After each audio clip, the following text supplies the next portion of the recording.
The crystal towers of Valora shook as the sky turned black with enemy ships. Ambassador Kethare pressed his translucent hand against the viewing window of the emergency bunker, watching his beautiful world die. The Haktar swarm had arrived 3 days ago, and already half his planet looked like a barren wasteland. These weren't ordinary warships attacking them. The swarm used living vessels, grown rather than built. Each bioship was the size of a mountain, covered in sharp spines and hungry mouths that devoured everything they touched. They moved like a plague of insects, stripping away forests, cities, even the very soil itself. Kethare's people, the Villani, had never known war. Their crystalline bodies were fragile, designed for art and music, not fighting. When they sang together, their voices could make flowers bloom and heal wounds. But against these monsters, their beautiful songs meant nothing. The communication device crackled to life. Counselor Vrex appeared on screen, his crystal form flickering with fear. Behind him, the great council chamber of the Galactic Federation was in chaos. Dozens of alien species were shouting at once in their various languages. Kethare, I have terrible news, Vrex said, his voice shaking. The Third Fleet is fighting the Corvan Rebellion in the Outer Rim. The Seventh Fleet is protecting the trade routes from pirates. The Second Fleet is dealing with the Zephyr crisis near the Galactic Core. We have no ships to send you. Kethare felt his crystal heart crack. Then we're all going to die. The other council members grew quiet. They all knew what the swarm did to worlds they conquered. There would be no survivors, no mercy, no negotiation. The Haktar consumed everything living until planets became dead rocks floating in space. There is one possibility, Vrex whispered, looking around nervously. But the council is afraid to even suggest it. Tell me, Kethare demanded. Through the bunker walls, he could hear the screams of his people as another district fell to the swarm. The humans from Sol 3. They call them Deathworlders. Every alien in the council chamber went silent. Even through the static of the transmission, Kethare could feel their terror. Humans were legendary throughout the galaxy, but not in a good way. Their home planet, Earth, was classified as one of the most dangerous worlds ever discovered. Most planets in the galaxy were peaceful places where life evolved slowly and safely. But Earth was different.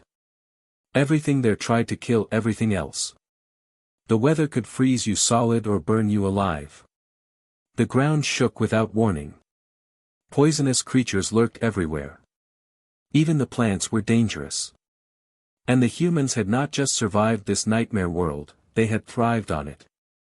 They were the only species that actually enjoyed danger.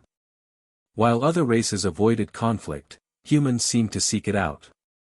They had sports where they hit each other for fun. They climbed mountains just to see what was on top. They dove into deep oceans filled with monsters just because they were curious. The Federation has kept them at arm's length for good reason, Vrex continued. Their military reports are terrifying. They fight in conditions that would kill most of us instantly. They never surrender, never retreat, and they treat impossible odds like a fun challenge. Kethare watched another of his cities disappear in flames. The swarm was getting closer to the capital. Soon, there would be nowhere left to run. But they've never attacked anyone unprovoked, he said quietly. In all their years in space, humans have only fought in self-defense or to protect others. That's what makes them so dangerous, another council member whispered. They're not evil. They're just unstoppable when they decide to fight. The ground shook as swarm bioships landed near the bunker. Through the walls, Kethare could hear the awful sound of their feeding, like 1,000 metal teeth grinding against crystal. I don't care how dangerous they are, he said firmly. My people are dying. My children are dying. If there's even a chance the humans will help us, we have to try. Vrex nodded slowly. I'll send the transmission to Earth. But Kethare, if they come, everything changes. Humans don't fight like us.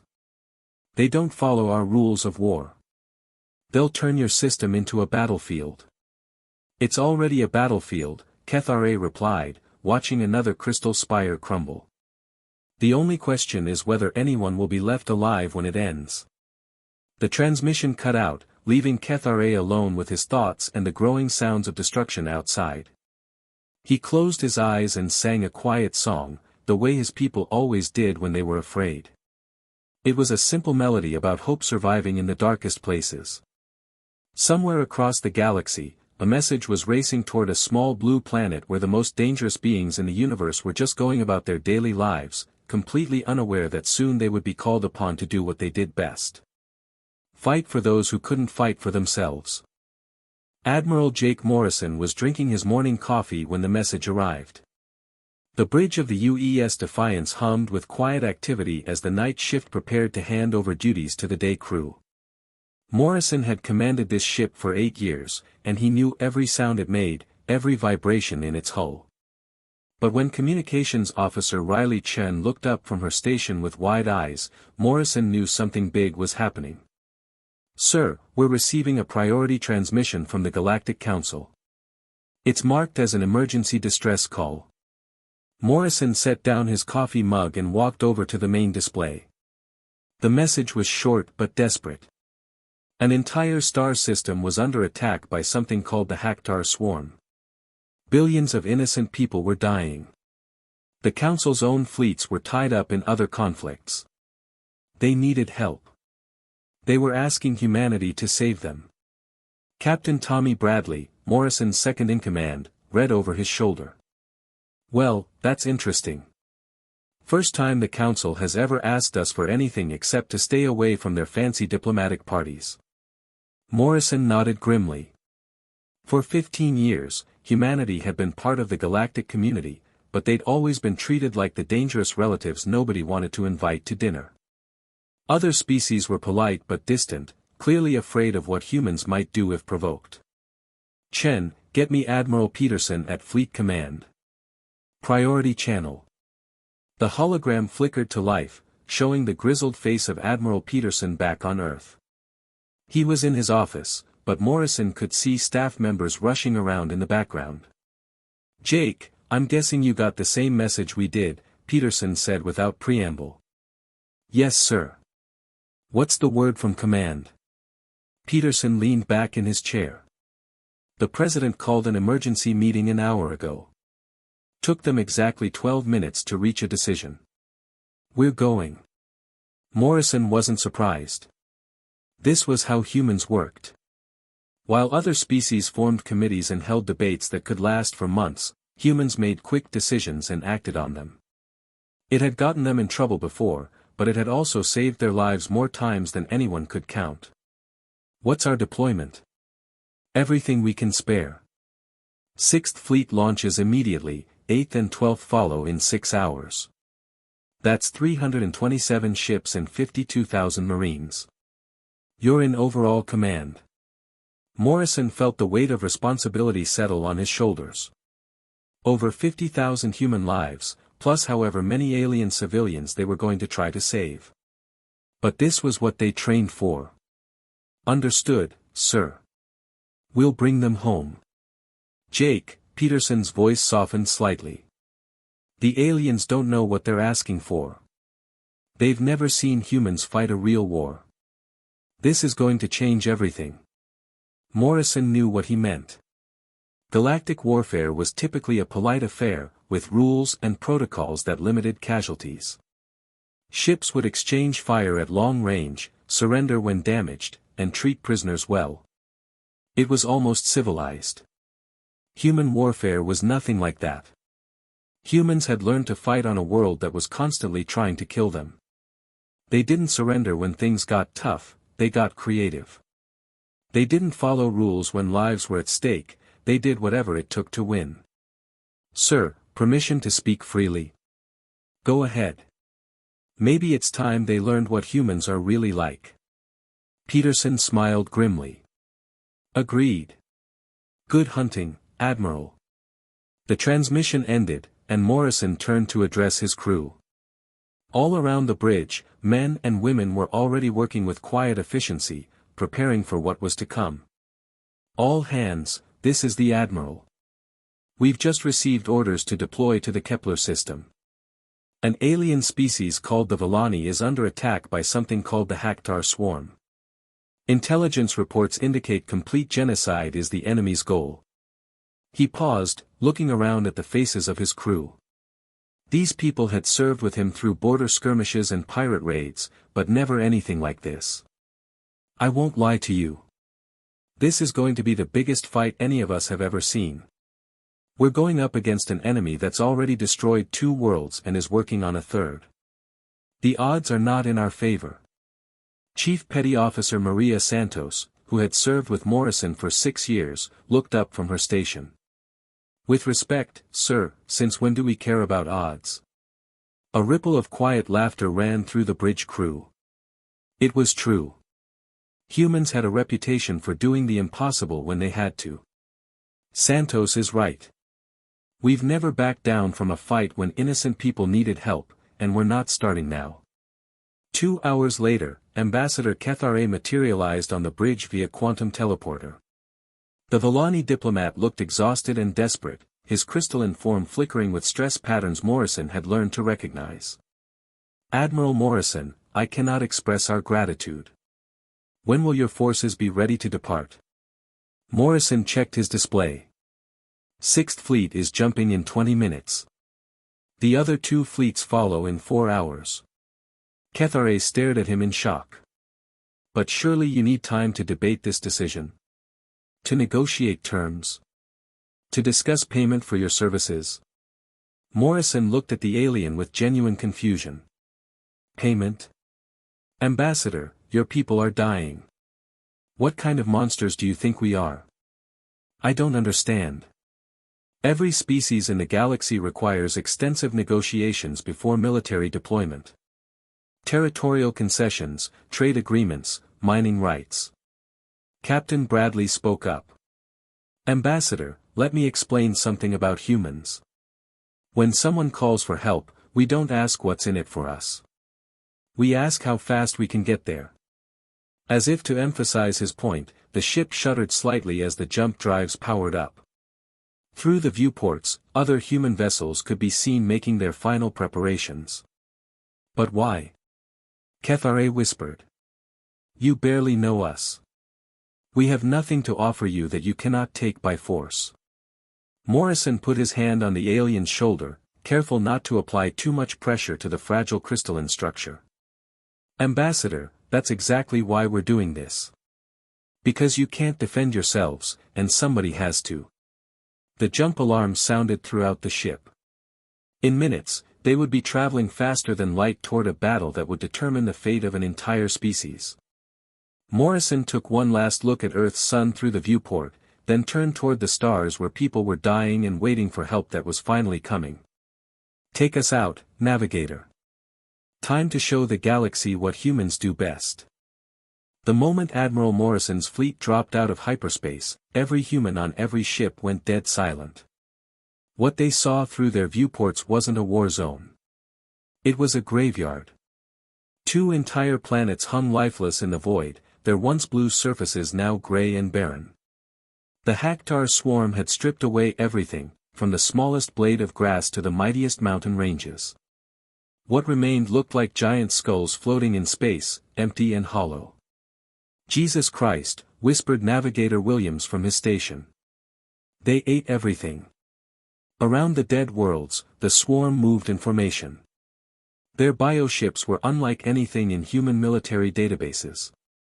Each vessel was alive, grown rather than built, covered in chitinous armor that pulsed like a heartbeat. The smallest ones were the size of office buildings. The largest could have housed entire cities within their grotesque hulls. Admiral Morrison watched the tactical display as more data streamed in. Over 600 enemy contacts, all moving with the coordinated precision of a hive mind. They weren't just ships, they were extensions of a single, hungry intelligence that saw entire worlds as nothing more than food. Communications. We're receiving distress signals from the 3rd planet. Velora itself. Morrison could see it on the main screen, the crystalline cities of the Volani homeworld still glittering like jewels. But even from this distance, he could see dark spots spreading across its surface where the swarm was already feeding. "Sir," Captain Bradley said quietly, "recommend we pull back and call for reinforcements. We're outnumbered 3-1. Morrison looked around his bridge. His crew was scared, he could see it in their eyes. Any rational species would retreat, regroup, and come back with overwhelming force. But Morrison also saw something else in their faces: determination. These were humans, and humans didn't run from bullies, no matter how big they were. "All ships, this is Admiral Morrison. I know what you're seeing down there looks bad. I know some of you are thinking we should wait for backup." He paused, watching the swarm ships moving closer to Velora's populated continents. "But while we wait, those people die. And that's not happening on my watch." He switched to the fleet-wide channel. "All units, battle stations. We're going to show these bugs why humans don't go extinct." The response was immediate. Across the human fleet, weapon systems powered up, fighter bays opened, and Marines suited up for combat. This was what they had trained for their entire lives. Commander Tom Harris sat in the cockpit of his fighter, the Razor, leading the first attack wing. His squadron of 36 fighters was about to go up against hundreds of enemy bioships, each one bigger than his entire craft. Behind him, his pilots were running final system checks with the calm professionalism that marked human military forces. "Razor Squadron, this is lead. Remember your training. These things are big and scary, but they bleed just like everything else. Hit fast, hit hard, and watch each other's backs." "Copy that, lead," came the replies from his wing. Harris could hear the tension in their voices, but also the excitement. Humans were strange that way. The worse the odds got, the more eager they seemed to fight. Harris pushed his throttle forward and dove straight into the heart of the swarm formation. His fighter screamed through space at speeds that would have liquefied most alien pilots, but human bodies were built to handle punishment. Growing up on a world with crushing gravity and constant danger had made them tough in ways other species couldn't understand. The first bioship he encountered was massive, its hull covered in spines and gun ports that looked like infected wounds. It moved to intercept him, but Harris was already gone, rolling and weaving through its defensive fire like he was dancing.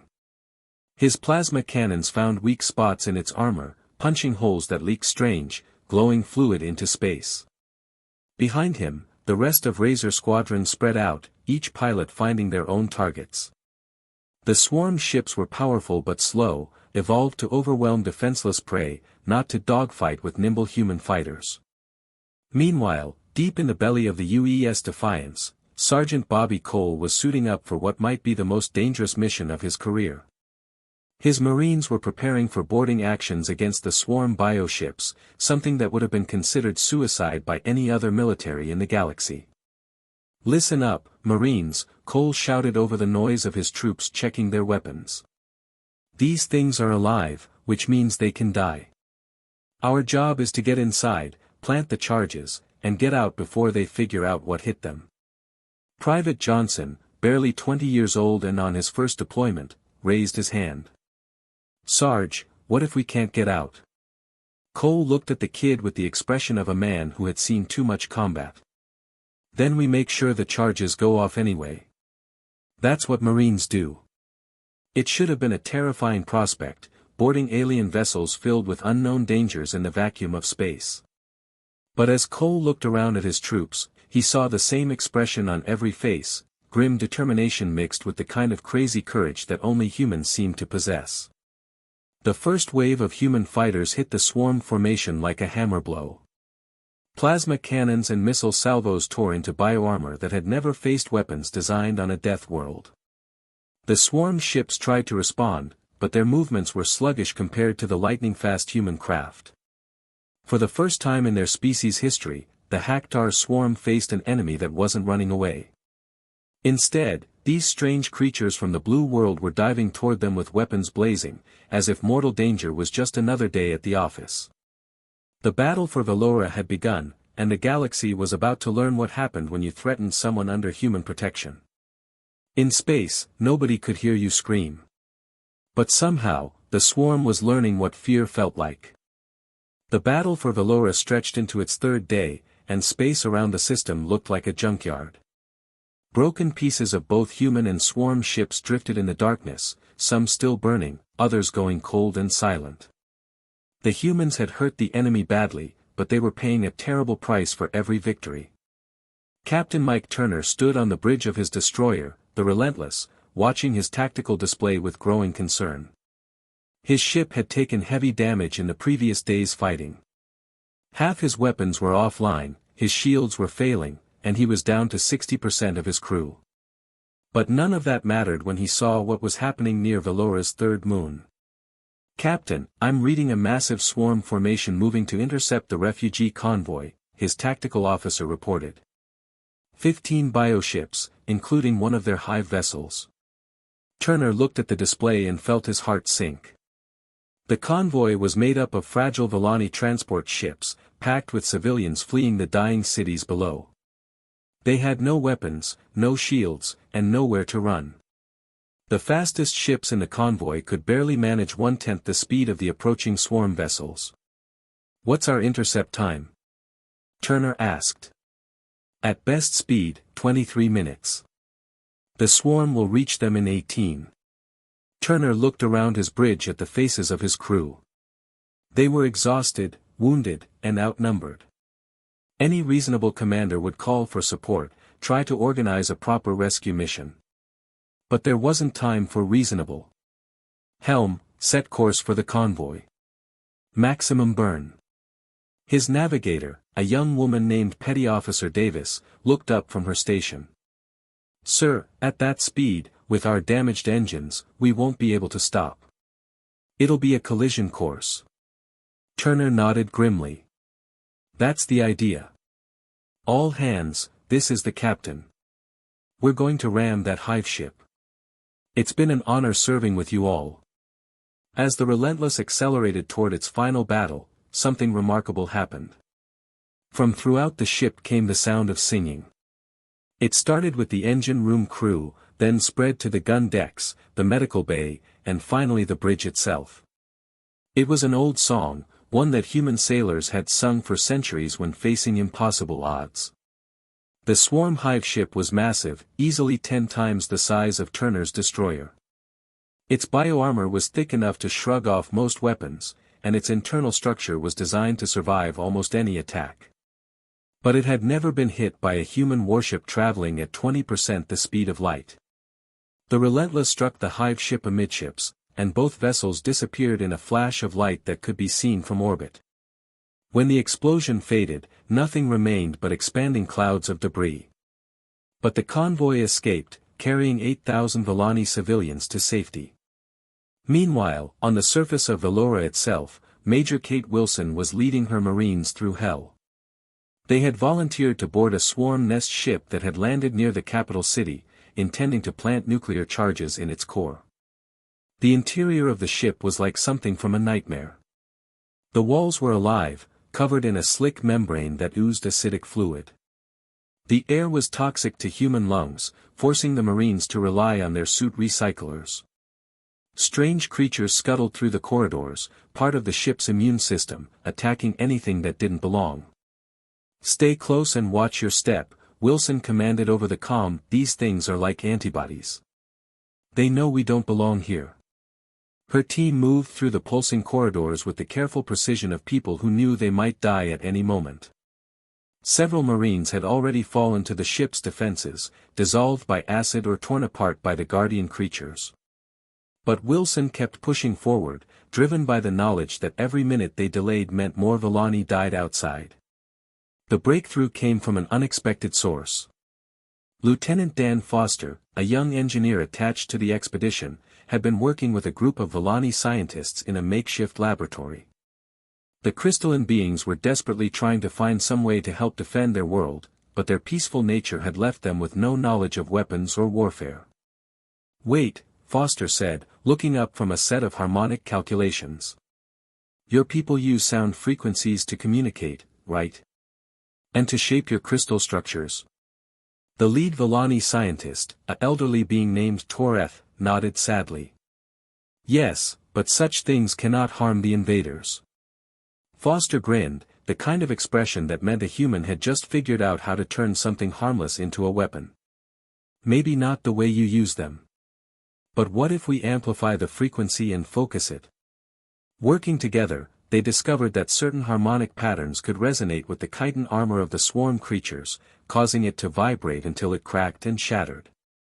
Within hours, they had converted several Villani singing chambers into massive sonic cannons. The first test was devastating.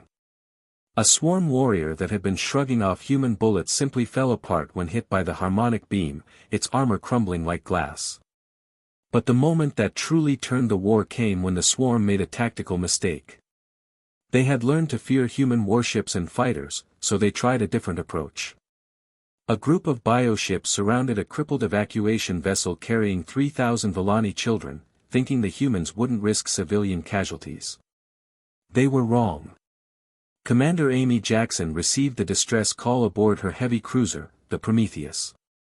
Her ship was already damaged from 2 days of constant fighting, and her crew was running on stimulants and sheer willpower. The smart move would have been to call for backup, to organize a careful rescue mission. But Jackson could see the evacuation ship on her display, listing badly and leaking atmosphere. Those children didn't have time for a careful rescue. "This is the Prometheus," she announced on an open channel, making sure the swarm could hear her. "We're coming for those kids. Get in our way and die." Her ship charged straight into the center of the swarm formation, guns blazing. The Prometheus took terrible damage, her hull cracking under the enemy's concentrated fire. But Jackson's crew kept fighting even as their ship fell apart around them. The evacuation vessel escaped with all 3,000 children aboard. The Prometheus did not. But across the human fleet, the message was received loud and clear. This wasn't just another military operation. This was personal. The swarm had made the mistake of threatening children under human protection, and now they were going to pay for it. Word spread through the swarm's hive mind: these humans didn't fight like other species. They didn't retreat when outnumbered, didn't surrender when defeated, and didn't abandon their own or their allies no matter the cost. They fought with a fury that seemed to grow stronger the more desperate things became. For the first time in their species' history, the Haktar swarm began to feel something they had never experienced before: fear. The end came suddenly for the Haktar swarm, and it wasn't the way anyone expected. For millions of years, the swarm had swept through the galaxy like a plague. They had consumed thousands of worlds, wiped out entire species, and never once faced serious resistance. Their strategy was simple: overwhelm peaceful civilizations with superior numbers and ruthless efficiency. It had worked perfectly until they met humanity.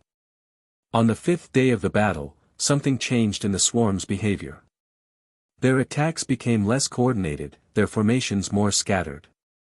Swarm ships that had fought with mechanical precision now seemed confused, almost hesitant. Admiral Morrison watched from his command ship as enemy vessels began pulling back from their assault positions. His tactical officer, Commander Phillips, looked up from his displays with confusion. "Sir, I'm reading massive movement in the swarm formation." "They're retreating." Morrison frowned.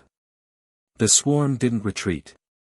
According to every intelligence report, they fought until completely destroyed or victorious.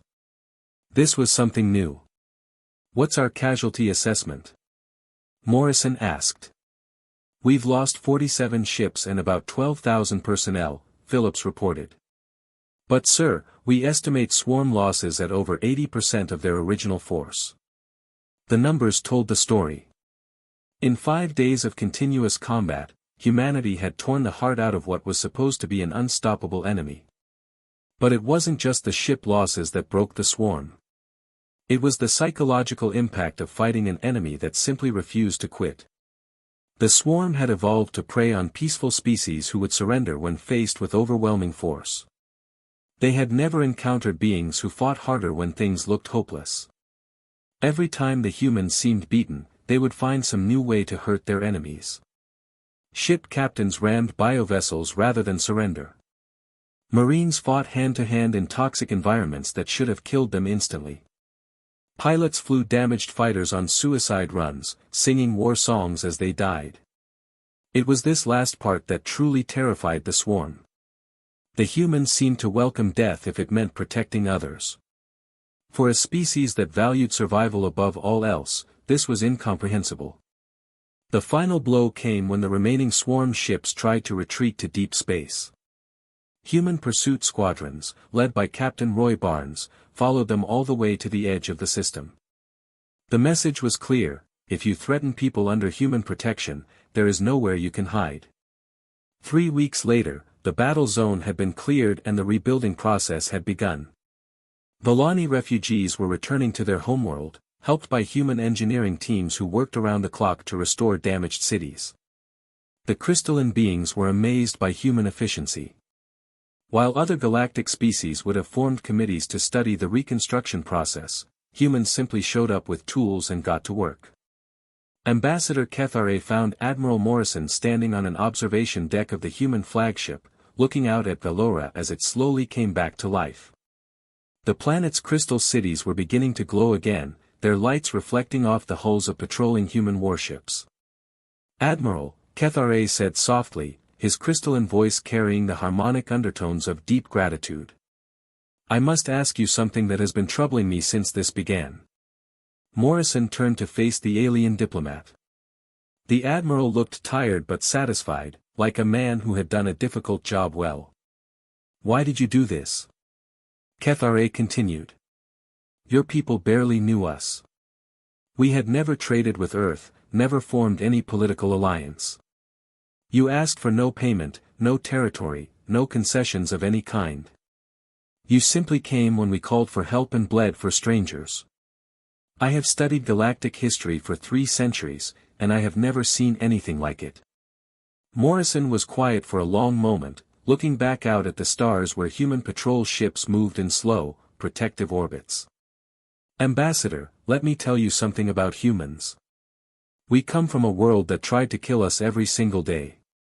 Earthquakes, volcanoes, hurricanes, ice ages, predators, diseases, you name it. Earth threw everything it had at us, and somehow we survived." He pointed to the rebuilt Volani city below them. "You know what we learned from all that? That the only way to survive is to help each other. When the floods came, neighbors helped neighbors.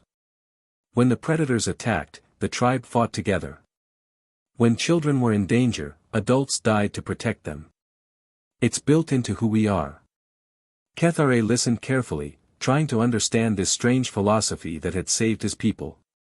"But we're not your tribe," he said. "We're not even the same species." Morrison smiled, the kind of expression that had become famous throughout human space. It was the look of a man who saw the galaxy as one big neighborhood that needed protecting. "That doesn't matter to us. When someone calls for help, you help them. When kids are in danger, you save them. When bullies threaten the innocent, you stand up to the bullies. That's not complicated, Ambassador. That's just what decent people do." Word of the Battle of Velora spread across the galaxy faster than light-speed communications. Within months, every species in known space had heard the story. The humans, those dangerous Deathworlders that everyone feared, had revealed their true nature. They weren't conquering monsters or violent savages. They were protectors, forged by their harsh world into guardians who would fight and die for complete strangers. The impact was immediate and profound. Species that had maintained careful neutrality suddenly found themselves reaching out to Earth, seeking friendship with the beings who had proven they could be trusted with power. Trade agreements followed, then mutual defense pacts, then something entirely new in galactic politics, alliances based on shared values rather than mutual benefit. Not everyone was happy about humanity's new status. The Corvan Empire, which had spent centuries bullying smaller species, suddenly found their victims reaching out to Earth for protection. The hegemony of the inner worlds, used to dictating terms to weaker civilizations, discovered that those civilizations now had powerful friends who didn't negotiate with tyrants. But the biggest change was in how the galaxy saw itself. For the first time in recorded history, there was a species that fought not for territory or resources, but for the simple principle that the strong should protect the weak. It was an idea that spread like wildfire among the oppressed and downtrodden across known space. 6 months after the battle, Admiral Morrison received a priority message while his fleet was on patrol near the Rigel sector. It was another distress call, this time from a species called the Factii, whose homeworld was being invaded by the Corvan Empire. Morrison read the message twice, then looked around at his bridge crew. They were already at their stations, preparing for another jump to another battle in defense of people they had never met. "Well, people," Morrison announced, "looks like someone else needs our help." As the human fleet prepared to jump toward another star system in crisis, Morrison thought about what they were becoming. Not conquerors or empire builders, but something the galaxy had never seen before, a species that measured its strength not by what it could take, but by what it could protect. The age of the Deathworlders had begun, and the galaxy would never be the same.